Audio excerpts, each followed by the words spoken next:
Shebeen Chic is it's an interesting concept because it started off being like an eco bar. So the idea was that you don't have to spend a lot of money to make something great. You can build something out of very little if you need to. And it was very timely because we had just gone through a really crazy period in our history, which is the Celtic Tiger era, when we had spent loads of money and lots of very expensive bars were coming up all around town with loads of money spent on the fit out. It's not just your average pub, that's for sure. It's more like an arts collective. There's so much stuff going on. Like there's a restaurant here as well, live music downstairs, different live performances upstairs. So we have a huge variety of acts all the time, from comedy to trad nights.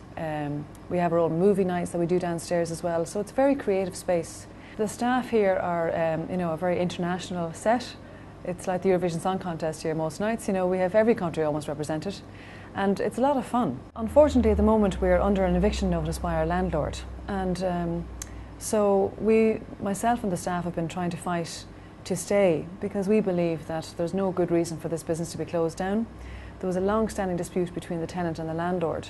And unfortunately, the staff and myself have become the fallout of that dispute. It's not a dispute of our making. It's nothing that we could have changed. So our point was that, well, if they close the building, it'll be another vacant building in Dublin. It'll be another successful business that has closed unnecessarily. And there's another 21 jobs queuing up for the dole unnecessarily as well.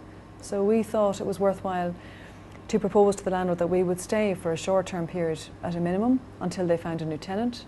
And unfortunately, they have said no. There's 21 staff here. They're all young people, who are starting their lives off, and we all have commitments. We all have dependents and families. And initially, when I started this campaign, I wrote like thousands of letters to various TDs and senators and ministers.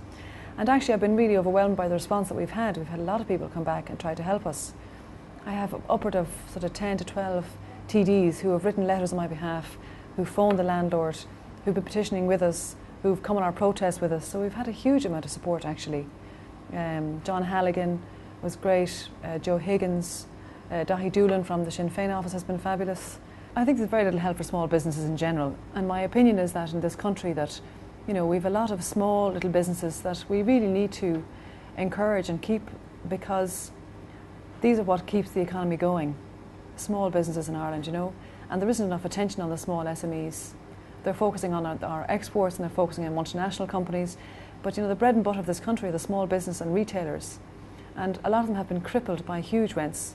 Property has really destroyed this country, and it is continuing to do that, I think, in my opinion now, because the bottom line with this problem here is that the rent was extortionate, with a huge rent, which wasn't really viable. The rent was reduced, but not to a level, well, they came back and they reneged on that deal is the problem. That's where the dispute arose. But there's legislation coming through now for, leases whereby if you were tied into a very high rental lease, which a lot of companies would have been, especially all the retailers, that legislation has been delayed. Like it's still not through yet. And meanwhile, you have places closing all the time. Like in my view, a lot of places, retail shops, restaurants, bars, various places are closing unnecessarily. And I think that the streets in the country and cities in Ireland will be just barren of any kind of interest or creativity. We'll be left with humdrum, boring high streets. I think for our own particular situation, I really think that it's greed that has been the real problem here. Because although the legislation would have helped Shebeen if it had been in place earlier, it won't be coming through until later, so we've missed the boat on that legislation. The landlord here is willing to let this premises go vacant, and that in my mind is just utterly wrong. And the law unfortunately is on their side, because we were subject to a lease which had a clause in it which they evoked, so we couldn't defend that in law. If we are forced to go, if we're forced to close our doors, the business is gone, the goodwill will have gone from the company, the licence will go with us, so there'll be no licence left on the premises.